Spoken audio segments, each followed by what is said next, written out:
राधे राधे, जय श्री कृष्णा। आप सभी का बहुत बहुत स्वागत है आपके अपने लड्डू गोपाल कृष्णा चैनल में। मेरे पास सवाल आया था कि मैं तुलसी विवाह के विषय में कुछ साधारण सी कुछ सरल जानकारी आप सभी को दूं, तो मैं आज उसी विवाह के विषय में बात करने आई हूं, उसी पे चर्चा करूंगी और एक प्यारी सी जानकारी आप लोगों को देने की कोशिश करूंगी।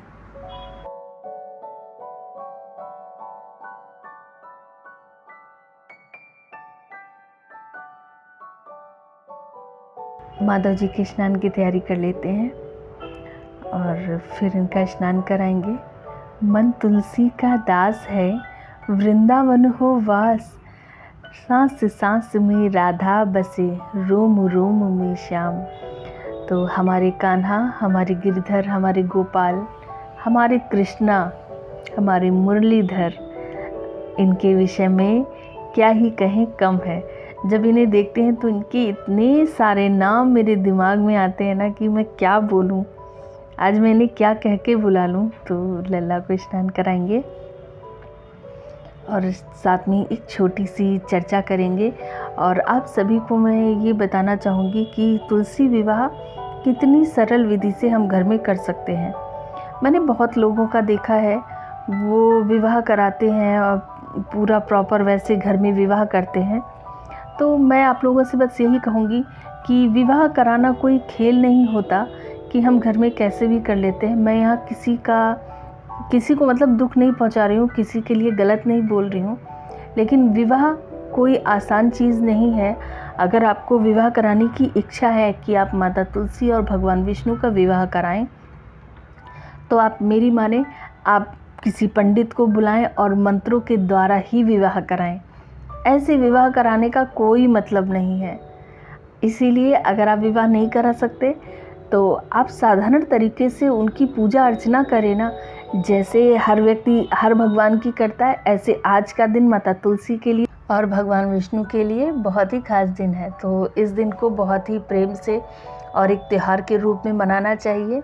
और मैं आगे आप सबको ये भी बताऊंगी, अगर आपके पास वैसे तुलसी नहीं है तो क्या क्या कर सकते हैं, क्योंकि पूजा जितनी ही साधारण विधि से होती है उतनी ही अच्छे से संपन्न हो पाती है। आप बहुत ज़्यादा चीज़ें करने लगेंगे तो आपको समझ ही नहीं आएगा। अगर आप नहीं पहले क्या आपने कभी किया नहीं है तो आप समझ ही नहीं पाएंगे कि क्या मुझे पहले करना है, क्या बाद में करना है। उसमें गलतियां होने से अच्छा है कि आप कम करें और बहुत ही साधारण तरह से करें, जिससे आपकी पूजा संपन्न हो और हमारे प्रभु तक आपकी सेवा, आपकी पूजा पहुंच सके। तो आज चलिए पहले मैं अपने माधव जी का ज़रा सा नैपी चेंज करने के लिए उठा लेती हूँ। आ गए मेरे माधव जी। अब मैं अपने माधव जी को अच्छे से पोंछ दूँगी जिसमें लल्ला काली ना हो जाए। और चलिए आप लोगों को बताती हूँ कि तुलसी विवाह के लिए हम क्या क्या कर सकते हैं। देखिए, मैं बहुत से लोगों को देखती हूँ कि वो लोग अपने घर में विवाह कराते हैं, पूरा विवाह कर रहे हैं, कराते नहीं हैं, करते हैं कि माता तुलसी को विराजमान किया, विष्णु भगवान जी को किया और उनका विवाह करते हैं। तो बस आप लोगों से मैं यही कहूँगी, मैं किसी को देखिए इसमें दुख नहीं पहुँचा रही हूँ, ना किसी का मतलब किसी के अपोजिट बोल रही हूँ। बस मैं इतना ही कहूँगी कि तुलसी विवाह या किसी भी प्रकार का विवाह कराना कोई खेल नहीं होता। विवाह खेल नहीं है। अगर आपकी विवाह कराने की इच्छा है कि आप तुलसी जी का विवाह भगवान विष्णु के साथ कराएं, शालिग्राम जी के साथ कराना चाहते हैं, तो आप पंडित जी को बुलाएं और मंत्रों के द्वारा विवाह कराएं। विवाह विधि तभी संपन्न होती है जब आप मंत्रों के द्वारा होती है।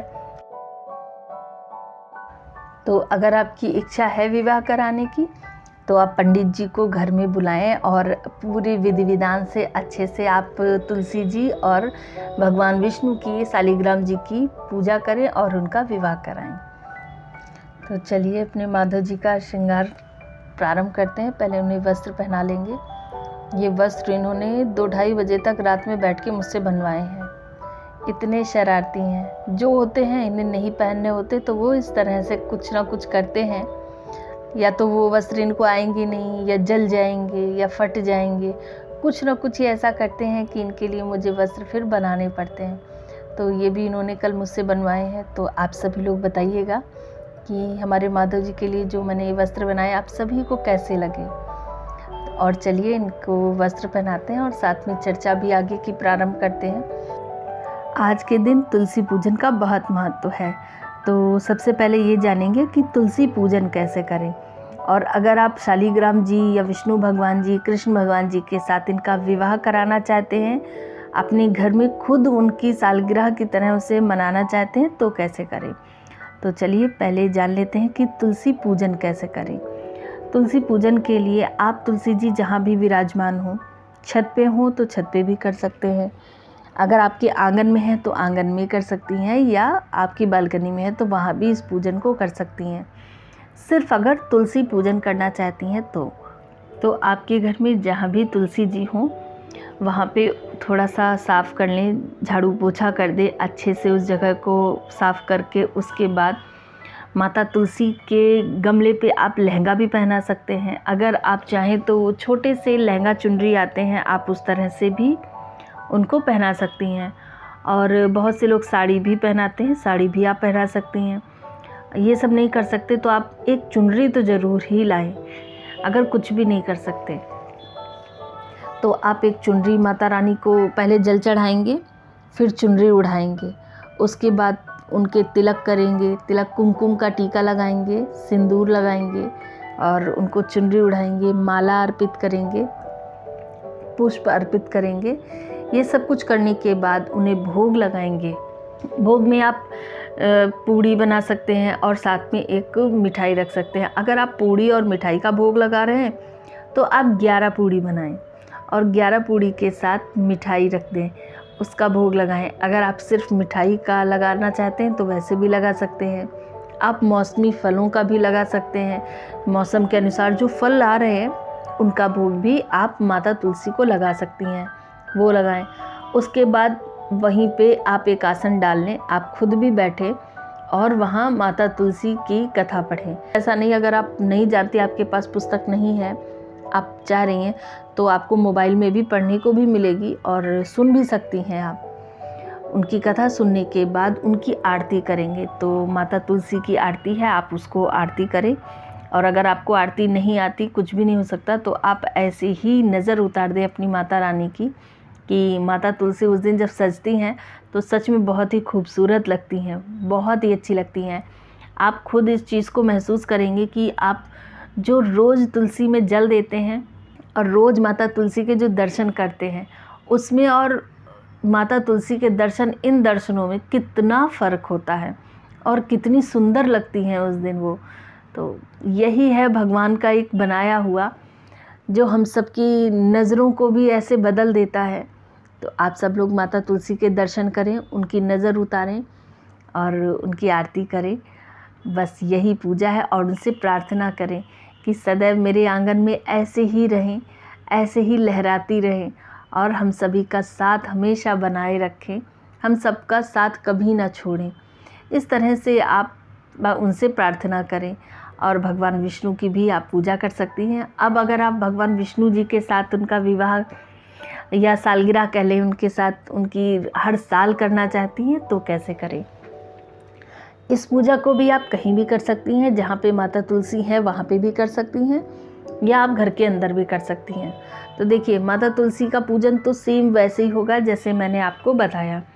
अब साथ में आप क्या करेंगी, जहाँ पे भी तुलसी जी हो वहाँ पे आप एक चौकी बिछा लें, चौकी पे पीला कपड़ा डालें, फिर वहाँ गणेश जी को विराजमान करें। पहले पूजन गणेश जी का होगा, उसके बाद आप विष्णु भगवान जी को उसी चौकी पे विराजमान करें और ऐसे ही हमारे जैसे लल्ला सजे हुए हैं ऐसे ही भगवान विष्णु को सजाएं और उनको विराजमान करें। वैजंती माला पहनते वक्त इनके चेहरे की जो मुस्कान है बहुत अच्छी लगती है। तो मेरे माधव जी का भी श्रृंगार पूर्ण होने वाला है, आप सभी से चर्चा भी पूर्ण होने वाली है। तो चलिए, फिर आप विष्णु भगवान जी की कोई प्रतिमा हो, तस्वीर हो, आप उनको भी विराजमान कर सकते हैं। आपके पास कृष्ण जी हों, आप उनको भी कर सकते हैं। और शालिग्राम जी तो बहुत अच्छी बात है, अगर आपके पास हैं तो आप उनको विराजमान करें। और अगर इनमें से कोई भी नहीं है तो अगर आपके पास आपके लड्डू गोपाल जी हों तो आप उनको भी बिठा सकते हैं। ये सारे स्वरूप उन्हीं के ही हैं, तो आप इस तरह से भी विराजमान करके उनका भी पूजन करें। फिर एक कलावा लें, कलावा लंबा होना चाहिए, जो आपके भगवान विष्णु के पास से आपकी माता तुलसी तक, जैसे कहते हैं ना गठबंधन, तो इस तरह से आप उनको पूरा कलावा विष्णु भगवान जी से तुलसी माता तक जाएगा। और फिर दोनों को माला अर्पित करें, माता तुलसी को सिंदूर अर्पित करें, सारा श्रृंगार का सामान अर्पित करें। इस तरह से आप विवाह करा दें। ये आप इस तरह समझ लिए एक सालगिरह की तरह आप हर साल कर सकते हैं। देखिए, मैं तो अपने लड्डू गोपाल जी को नहीं करती, पता नहीं क्यों मन में ऐसा आ जाता है, अरे हमारे तो लल्ला भी बहुत छोटे हैं, कैसे इनका विवाह करा दें। तो पता नहीं क्यों मुझे ऐसा लगने लगता है, तो मैं उनको नहीं विराजमान करती हूँ, मैं तुलसी पूजन करती हूँ।